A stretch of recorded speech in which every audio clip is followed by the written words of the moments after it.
To a very big and interesting debate. Strong words today coming from the Infosys founder, Narayana Murthy, who said the quality of IITians is not good enough. At a gathering of former IITians in New York, Murthy said there's a need to overhaul the selection criteria for students seeking admission to IIT. He said majority of the students fare poorly at jobs and global institutions of higher education.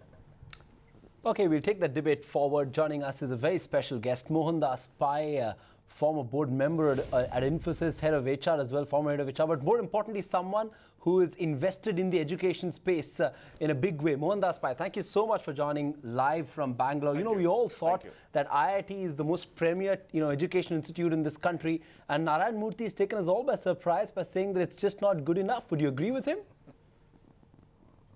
I totally agree with him because the IITs have become a great tragedy, and let me lay out the scope of my argument. 4,85,000 young people write the IIT test every year. About 8 to 9,000 get in because the capacity of IIT is very constrained and very less.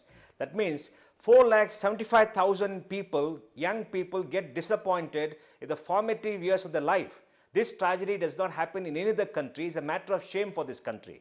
Two, about 3 lakh to 3.5 lakh of this 4,85,000 go to coaching classes. Many of them spend after 2 years in the coaching mandis all over India, spending around 15,000 crores a year. 15,000 crores a year is not a small sum of money. There's a huge coaching industry all over India which rakes in about 15,000 crores from these young people. And to put it in perspective, the total IIT budget for this year, both capital and revenue, is about 3,000 crore rupees. So 5 times what the IIT spend and the government gives the money is spent on the coaching every year. Next, 60% of all intake into IITs come from the coaching mandis. That means 60% of people who get in have done 1 to 2 years of coaching, pattern recognition.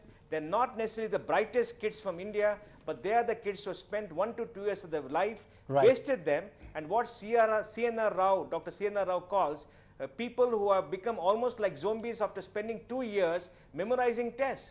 Now, what can be a greater tragedy? And when they get into IITs, they lack the skills, like Narayana Murthy says. So Narayana Murthy is perfectly on the dot. The IIT entrance system has become a great tragedy. It's a great tragedy, and I like the word coaching mandis. It's a good reference. But Mohandas Pai, help us understand the magnitude of the problem. Narayana Murthy says only 20% of the students who actually make it to the IITs are good enough when they graduate for jobs. Would you agree with that, or do you think he's exaggerating it? No, I totally agree with him because, I have worked with him and interviewed, and he has sat on certain committees where a first rank holder from one of the IITs came for a global scholarship, and he just couldn't talk, he just couldn't answer, but you're the first rank holder. I mean, it's very clear that the kind of input that used to come earlier, people like Nandan Nilekani used to come, they used to prepare for 15 days and get through the test. Now, some of the brightest young people don't even want to sit for the test. They're going abroad to Harvard, to MIT, to Stanford, because they don't want to go through this agony of 1 or 2 years of life in coaching. Because without coaching, you don't get in. It's become so very competitive. So I think he's very much right. They are not the best and the brightest that India has, but a large number of them have spent going to coaching classes. Yeah. May I, if I may please ask you, today there are a large number of IIT alumnus that are doing really well.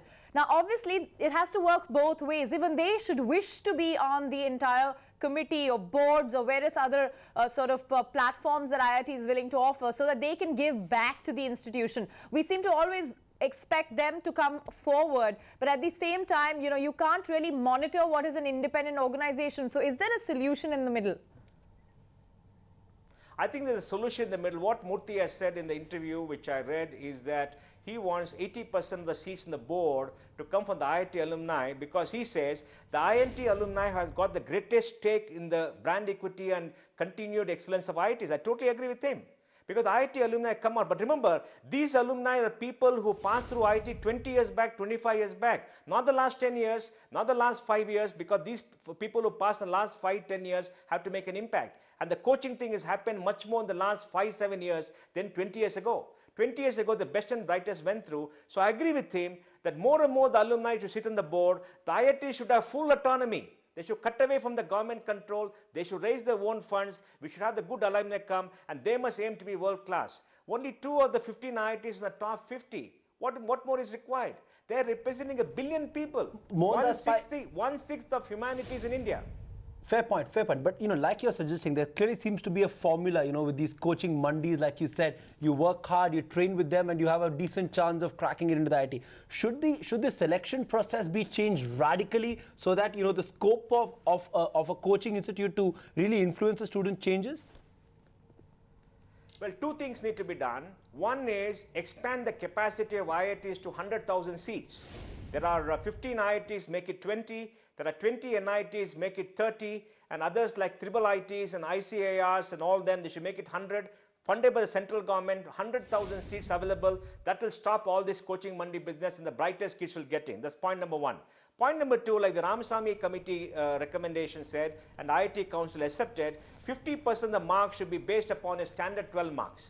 Now, standard 12 is not given any importance. That means children can get a 60% pass marks, not go to school, not spend all the time there in getting educated and getting the life skills, and go through these coaching mandis and get through. That's a tragedy. Right. So focus on the standard 12 marks and increase the number of seats. The biggest thing is increase the number of seats so many young people don't have to get disappointed. Absolutely. Why are we hurting the aspiration of a young people? Well, Mr. Pai, it's always a pleasure getting your perspective, and I'm sure this is a story you and I are both going to revert to several times because it's far from over, and this education system could do with the little support of people like you. Thanks very much.